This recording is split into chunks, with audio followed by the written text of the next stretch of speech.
Hello student, আশা করি সবাই ভালো আছো। আমি ফোর্থ সেমিস্টারের জিওগ্রাফি বইয়ের রিভিউ আমাদের এই চ্যানেলে পশ্চিমবঙ্গের ইতিহাসে সবার প্রথমেই আমি দিয়ে দিয়েছি আজ থেকে প্রায় 15 দিন আগে। এবং আরো কিছু একাধিক বই রয়েছে যেগুলো আমাদের পশ্চিমবঙ্গের বা বিভিন্ন স্কুলের সিলেবাস অনুযায়ী প্রচলিত, তারই বিস্তারিত রিভিউ নিয়ে আজকে আমি এসেছি তোমাদের সামনে। তো এখন সবার প্রথমে আজকে আমি তোমাদের সামনে প্রান্তিক পাবলিকেশনের অরুণাভ স্যারের লেখা এই বইটির বিস্তারিত রিভিউ নিয়ে আসবো তোমাদের কাছে ফোর্থ সেমিস্টারের ক্লাস 12, এবং দেখবো এই বইটির মধ্যে স্টুডেন্টদের জন্য কি কি ভাবে উপস্থাপনা করা হয়েছে। এবং স্টুডেন্ট, তোমাদের সকলের উদ্দেশ্যে আমার রিকোয়েস্ট যে তোমরা প্লিজ এই ভিডিওগুলো তোমাদের বন্ধু বান্ধবী এবং ফ্রেন্ডস গ্রুপে শেয়ার করে দাও। এবং ফোর্থ সেমিস্টারের ক্লাস আর এক সপ্তাহের মধ্যে শুরু হতে চলেছে। এখনো পর্যন্ত যে বা যারা যুক্ত হওনি অথবা যারা নতুন অ্যাডমিশন নিতে আগ্রহী তারা খুব তাড়াতাড়ি আমার সাথে যোগাযোগ করো, কারণ এর পরের মাসে 2 তারিখের পর থেকে কিন্তু আমি আর কাউকে নতুন অ্যাডমিশন নিব না। তো যাই হোক, আবার তোমাদের সঙ্গে দেখা হলো নতুন ভিডিওর মাধ্যমে।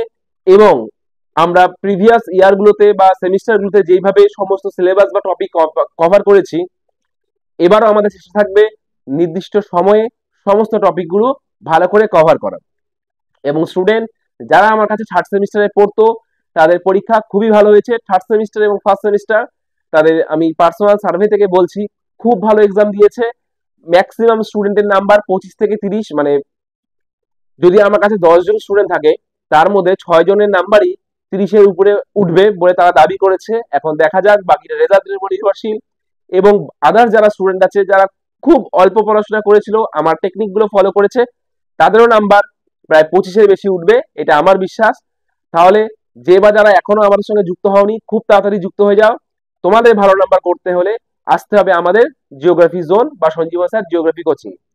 তাহলে চলো শুরু শুরু করা যাক বইগুলির বিস্তারিত রিভিউ। হ্যালো স্টুডেন্ট, তোমরা দেখতে পাচ্ছ আজকে আমি তোমাদের কাছে ক্লাস 12 ফোর্থ সেমিস্টার প্রান্তিক পাবলিকেশনের ভূগোল পরিচিতি এই বইটি বিস্তারিত রিভিউতে আসবো। পাবলিকেশনকে ধন্যবাদ স্পেসিমেন কপি আমাকে প্রোভাইড করার জন্য। বইটির ফ্রন্ট পেজ তোমরা দেখতে পাচ্ছ এবং বইটি লিখেছেন আমাদের শ্রদ্ধেয় অধ্যাপক অরুণাভ মিশ্র স্যার এবং রামকৃষ্ণ সেন স্যার। তাদের ডেজিগনেশন তুমি দেখতে পাচ্ছ এখানে দেওয়া আছে। এবং বইটির প্রিন্টিং মূল্য 330 টাকা এবং ফার্স্ট পাবলিকেশন হয়েছে জুলাই মাস 2025। এবং বইটির এখানে সিলেবাস মেনশন করা আছে, কন্টেন্ট এবং সিলেবাস নাম্বার বিভাজন। প্রত্যেক বইয়ের মতন এই বইতেও খুব সুন্দর করে বাংলা এবং ইংরেজিতে মেনশন করে দিয়েছে কত নাম্বার কোথা থেকে প্রশ্ন থাকবে। সিলেবাসের এখানে একটা বাংলা ঝলক দেওয়া আছে। এবার আমরা দেখবো হচ্ছে আমাদের প্রথম অধ্যায়টা কিভাবে এই বইতে উপস্থাপনা করা হয়েছে। সবার প্রথমে দেখো ভূগঠন বা জিওটেকটনিক। এখানে খুব সুন্দর করে কি কি পড়তে হবে সেই বিষয়ে একটা ছোট্ট বক্সের মধ্যে উপস্থাপন করা হয়েছে। আমরা পড়বো সমুদ্রবক্ষের বিস্তৃতি, সংজ্ঞা, প্রমাণ, কারণ, পাতের ধারণা, শ্রেণীবিভাগ এবং পাত সীমানা এবং সংশ্লিষ্ট ভূমিরূপ। এই টপিকগুলো আমরা প্রথম ইউনিটে পড়বো। খুব সুন্দর করে এখানে সমুদ্রবক্ষের বিস্তারের মধ্যে একটা ছোট্ট ইন্ট্রোডাকশন দেওয়া হয়েছে এবং হ্যারি হেস স্যার কোথা থেকে এই তত্ত্বটার অনুপ্রেরণা পেয়েছেন এবং কোন সালে কোন গ্রন্থে এই কনসেপ্টটা প্রথম প্রকাশিত হয়েছে সেই নিয়ে একটা ছোট ইন্ট্রোডাকশন দেওয়া আছে। এবার বলেছে সমুদ্র বক্ষের বিস্তৃতির মূল বক্তব্য, মানে এই তত্ত্বের মূল বক্তব্য কি সেটা দেখো পয়েন্ট ওয়াইজ কিন্তু 4টা ভাবে মেনশন করা হয়েছে এবং ছবির মাধ্যমে কিন্তু এখানে বেশ পরিচালনা স্রোতটাকে খুব ভালোভাবে উপস্থাপনা করা হয়েছে। এবার এসেছে সমুদ্র বক্ষের বিস্তৃতির সংজ্ঞা। তাহলে সমুদ্র বক্ষের বিস্তৃতির সংজ্ঞাটা খুব সুন্দর করে উপস্থাপন করেছে। বিভিন্ন বিজ্ঞানীগণ বিভিন্ন দৃষ্টিভঙ্গি দিয়ে তার সংজ্ঞাটা দিয়েছেন। এবার সমুদ্র বক্ষের বিস্তারের প্রমাণ তোমরা দেখতেই পাচ্ছ এখানে প্রমাণের মধ্যে পয়েন্ট পয়েন্ট করে প্রায় 9টা পয়েন্ট দেওয়া আছে। আমি এখন এগুলা রিড করছি না, যখন আমি তোমাদের পড়াবো টপিক তখন আমি এগুলা বুঝিয়ে নিব। প্রমাণ এবং সেই প্রমাণ রিলেটেড বিভিন্ন যুক্তি এবং জেনে রেখো বলে সাইড নোট করা আছে, ঠিক আছে, যেখানে তোমরা অনেক গুরুত্বপূর্ণ কথা জানতে পারবে। এবং বিশেষ তথ্যগুলোও একটা সাইড নোট করা আছে। এবং বইয়ের বিভিন্ন পেজে জেনে রেখো, আবার দেখো একটা পেজে পুনরায় জেনে রেখো, সাইড নোট, ডায়াগ্রাম, সুন্দর কালারিং ছবির মাধ্যমে স্টুডেন্টদের কাছে খুবই সহজবদ্ধভাবে উপস্থাপন করেছে এই বইটি। সেম ভাবে আবার এক নজরে দেখো ছবি তথ্য, ছবি তথ্য এক নজরে, ভালো, খুবই সুন্দর উপস্থাপনা। এবং এই অধ্যায়টা অর্থাৎ এই টপিকটা সমুদ্রবক্ষের বিস্তৃতি শেষ হওয়ার পর এখানে কিন্তু এক নজরে বলে পুনরায় আবার কিছু গুরুত্বপূর্ণ তথ্যের উপস্থাপনা করেছে এই বইটি। সেম ভাবে পাঁচ সংস্থান তত্ত্বে আমরা চলে যাই। এখানে সুন্দর করে একটা ইন্ট্রো দেওয়া আছে এবং জেনে রেখো বলে পাঁচ সংস্থান তত্ত্বের জনক কি চোখে বলা হয় সেই বিষয়ে একটা হাইলাইট আছে এবং পাতের সংজ্ঞা এখানে খুব সুন্দর করে বাংলা এবং ইংরেজি সংজ্ঞা উপস্থাপন করা আছে।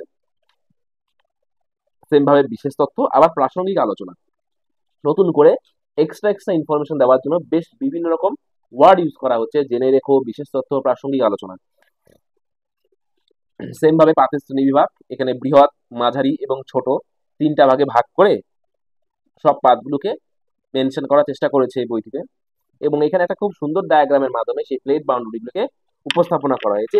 এই ছবিটা কিন্তু যথেষ্ট ফেমাস ছবি, এটা আমরা বিভিন্ন জায়গায় পেয়ে থাকি। ছবিটা পাঁচ সীমানাগুলোকে শ্রেণীবিভক্ত করার জন্য স্টুডেন্টদের বোঝার জন্য একটা ছবির মাধ্যমে উপস্থাপন করেছে। অভিসারী, দেখো দুটো পাত পাশাপাশি এসেছে, অভিসারী, ঠিক আছে, নিরপেক্ষ এবং প্রতিসারী। এখানে একটা সমস্যা হয়ে গিয়েছে যে প্রতিসারী পাঁচ সীমানার ছবিটা কিন্তু এখানে ভুল আছে। এখানে এই অ্যারোটা এর অপোজিটে হওয়ার কথা ছিল। যাই হোক, আমি প্রকাশনীকে জানাবো, এখানে কিন্তু ছবিটা ভুল দিয়েছে। প্রথম পাবলিকেশন, কোনো অসুবিধা নেই, এটা ঠিক করে নেওয়া যেতেই পারে, ঠিক আছে। এখানে অ্যারো দুটো এই পাশে হবে, অর্থাৎ পাশাপাশি সরে যাচ্ছে এটা, ঠিক আছে। সেম ভাবে জেনে রেখো মধ্য সামুদ্রিক শৈলশিরা, আমাদের নাজাকাপাত, ত্রিপাত ত্রিপাত সীমানা নিয়েও এখানে বিস্তারিত কথা লেখা আছে। তো এটা ছিল আমাদের প্রথম অধ্যায় এবং এখানে বেশ কিছু পার্থক্য দিয়েছে স্টুডেন্টদের সুবিধার জন্য। পাঁচ সীমানা, তারপরে বলেছে পাঁচ সীমান্ত, okay, plate margin and plate boundary, সমুদ্র বক্ষের বিস্তার এবং পাঁচ সংস্থান তত্ত্বের মধ্যে তুলনামূলক আলোচনা। শব্দকোষ খুবই একটা গুরুত্বপূর্ণ জিনিস। শব্দকোষের মাধ্যমে কিন্তু আমরা প্রচুর পরিমাণে 2 নম্বরের জন্য এখান থেকে প্রশ্ন পাবো এবং লাস্টে আমাদের শব্দকোষের পরে আছে 2 নম্বরের প্রশ্ন অনুশীলনী, দেন এখানে 3 নম্বরে কি কি প্রশ্ন আসতে পারে এবং 5 নম্বরে কি কি প্রশ্ন হতে পারে সেটা নিয়ে একটা ছোট্ট ঝলক। এবার ভূমিরূপ প্রক্রিয়া, জিওমরফিক প্রসেসের মধ্যে নদীর কার্যের ফলে সৃষ্ট ভূমিরূপের এখানে ফ্লুভিয়াল জিওমরফোলজি বা ফ্লুভিয়াল ল্যান্ডফর্ম, এই ফ্লুভিয়াল কথাটা কোথা থেকে এসেছে সেই নিয়ে কিন্তু বেশ সুন্দর একটা ব্যাখ্যা দিয়েছে এবং নদী, শাখা নদী, উপনদী, প্রধান নদী, ভালো। এবং এখানে নদ এবং নদীর মধ্যে পার্থক্য, আমি আমাদের সোশ্যাল মিডিয়ার পেজে দেখেছি প্রচুর লোক এই বিষয়ে প্রশ্ন করে থাকে। এখানে কিন্তু নদ এবং নদীর মধ্যে পার্থক্যটা খুব সুন্দর করে ভালো করে উপস্থাপনা করেছে, তোমরা দেখে নিবে। এখানেও সেম ভাবে এরকম প্রাসঙ্গিক আলোচনা, ছবি, ডায়াগ্রাম, টেবিলের মাধ্যমে বইটি উপস্থাপনা যথেষ্ট সহজবোধ্য এবং স্টুডেন্ট ফ্রেন্ডলি বলতেই পারো। আমরা একটা অধ্যায় দেখলাম ফিজিক্যাল জিওগ্রাফি, আমি এবার হিউম্যান জিওগ্রাফির একটা অধ্যায় চলে যাই। তোমরা জানো আমি সিস্টেমেটিক ওয়েতে এই প্রসেসে, মানে 3টা ইউনিট আছে আমাদের ABC, সেখান থেকে আমি বিভিন্ন ইউনিটের একটা অধ্যায় আমি তোমাদের কাছে রেখেছি সবসময়, আজকেও সেম থাকবে। সেম ভাবে আমরা চলে যাচ্ছি মানবীয় ভূগোলে, আমাদের জনসংখ্যা বা পপুলেশনে খুব সুন্দর করে ইন্ট্রোডাকশন আছে। আমরা জানি আমাদের পপুলেশনের মধ্যে এবার মাইগ্রেশনটা বেশি আছে, অর্থাৎ পরিব্রাজন। এখানে বলেছে পরিব্রাজনের সংজ্ঞা বিভিন্ন পপুলেশন বিদের দৃষ্টিভঙ্গি দিয়ে এবং পরিব্রাজনের সূত্র, প্রাসঙ্গিক আলোচনায় বেশ গুরুত্বপূর্ণ কিছু কথা দিয়েছে। সেম ভাবে আন্তর্জাতিক পরিব্রাজন, মানে পরিব্রাজনের শ্রেণী বিভাগ সম্পর্কে বিস্তারিত লিখেছে, মানুষ কেন পরিব্রাজন করবে এবং এই পরিব্রাজনের ফলে আমাদের জনসংখ্যা বা জনতাত্ত্বিক যে পরিবর্তন সেই বিষয়ে বিস্তারিত ব্যাখ্যা রয়েছে। বাংলার নবজাগরণের পরিব্রাজন, মানে অনেকগুলো এখানে এক্সট্রা ইনফরমেশন দেখতে পাচ্ছি আমি। হ্যাঁ, ভারতে পৃথিবীর মধ্যে সর্বাধিক ব্রেন ড্রেন হওয়ার কারণ, এটা একটা গুরুত্বপূর্ণ জিনিস আমি এই বইয়ে লক্ষ্য করতে পারলাম। ব্রেন ড্রেন মানে হচ্ছে নিজের দেশ থেকে মেধা অন্য দেশে চলে যাওয়া। ম্যালথাস, আমাদের ম্যালথাসের জনসংখ্যার বৃদ্ধি তত্ত্বটা দেওয়া হয়েছে এখানে ছবি এবং কনসেপচুয়াল ভাবে, খুবই ভালো এবং সমালোচনাটা খুব সুন্দর করে উপস্থাপনা করা হয়েছে। তো স্টুডেন্ট তোমরা নিশ্চয়ই রাখতে পারো এই বইটি তোমাদের সংগ্রহে। এবং এখানে কাম্য জনসংখ্যা, জনস্বল্পতা, জনাকীর্ণতা নিয়ে বিস্তারিত ব্যাখ্যা, এই পার্ট থেকে তোমাদের কিন্তু এবার প্রশ্ন থাকবেই, 100% গ্যারেন্টি। আমি তোমাদের বই রিভিউ করতে করতে কিন্তু আমি বলতে পারো কমন বা সাজেশন দিয়ে দিচ্ছি। তো এখানেও বিভিন্ন রকম আমাদের নীতি আছে, পলিসি, জনসংখ্যা পপুলেশন পলিসিগুলো বিস্তারিতভাবে উল্লেখ করেছে। সেম ভাবে আমাদের অনুশীলনীতে 2, 3 এবং 5-এর প্রশ্ন খুব সুন্দর করে উপস্থাপন করা আছে। এবং হিউম্যান ডেভেলপমেন্ট বা মানব উন্নয়ন, এই অধ্যায়টা খুব সুন্দর একটা সংযোজন, সব বইয়ে আছে সিলেবাস, অ্যাকর্ডিং টু সিলেবাস। তোমরা খুব মন দিয়ে টপিকটা পড়বে, কারণ এখান থেকে তোমরা অনেক কিছু জানতে পারবে। আর তোমাদের পুরনো যারা আছে সিনিয়ররা, তারা কিন্তু এই টপিকটা কখনোই পড়েনি, অর্থাৎ 11, 12 লেভেলে পড়েনি। এরপরে আমরা চলে আসবো আবার ইন্ডিয়ান ইন্ডাস্ট্রিতে। আমাদের আছে ভারতের ভূগোলে, এবার আমরা পড়বো হচ্ছে ভারতের শিল্প। আমরা ডিউরিং পাস্ট সেমিস্টারে আমরা কিন্তু ভারতের ভূগোলের অনেক কিছু পড়েছি, প্রাকৃতিক, অর্থনৈতিক। তো এবার আছে আমাদের ভারতের শিল্প। এটা তোমরা ছোটবেলাতে বা এই টাইম টেনে অল্প অল্প পড়েছিলে, তো এখন একটু ডিটেলসে পড়তে হবে তোমাদের। তো এখানে আমাদের সব অনেক রকমের শিল্প আছে, তুমি দেখে নাও, এখানে একটা এক ঝলকে লেখা আছে সবই। সবার প্রথমে বলেছে কৃষিভিত্তিক শিল্পের মধ্যে খাদ্য প্রক্রিয়াকরণ শিল্প, সামুদ্রিক শিল্প আছে, এর মধ্যে বাণিজ্যিক সামুদ্রিক মৎস্য চাষ, বন শিল্পের মধ্যে কাগজ, ধাতব লোহার মধ্যে, ধাতব খনিজের মধ্যে লোহা ও ইস্পাত, অধাতবর মধ্যে পেট্রো রাসায়ন, উৎপাদন ভিত্তিকের মধ্যে মোটর গাড়ি, আর আইটি। এই এই টোটাল 7টা শিল্প আমাদের পড়তে হবে ইন্ডিয়ান জিওগ্রাফি থেকে। ডেফিনেটলি খুব সুন্দর করে উপস্থাপনা করা হয়েছে। খাদ্য প্রক্রিয়াকরণ শিল্পের প্রভাব, কাঁচামালের উপর ভিত্তি করে প্রভাবটা দিয়েছে। দেন বলেছে ভারতে খাদ্য প্রক্রিয়াকরণ শিল্পের বন্টন, খুব সুন্দর করে অন্ধ্রপ্রদেশ থেকে শুরু করে, হ্যাঁ, বিভিন্ন রকম তামিলনাড়ু, তেলেঙ্গানা, সমস্ত রাজ্য ওয়াইজ খুব সুন্দর করে উপস্থাপনা করা হয়েছে। এবং খাদ্য প্রক্রিয়াকরণ শিল্পের উৎপাদক সংস্থা, খাদ্য প্রক্রিয়াকরণ শিল্পের পরিকাঠামো, পশ্চিমবঙ্গের বর্তমান অবস্থা, খাদ্য প্রক্রিয়াকরণ শিল্পের উন্নতির কারণ। আবার দেখো দক্ষিণ ভারতে খাদ্য প্রক্রিয়াকরণ, উত্তর ভারতে খাদ্য প্রক্রিয়াকরণ, খাদ্য প্রক্রিয়াকরণ শিল্পের উদ্দেশ্য।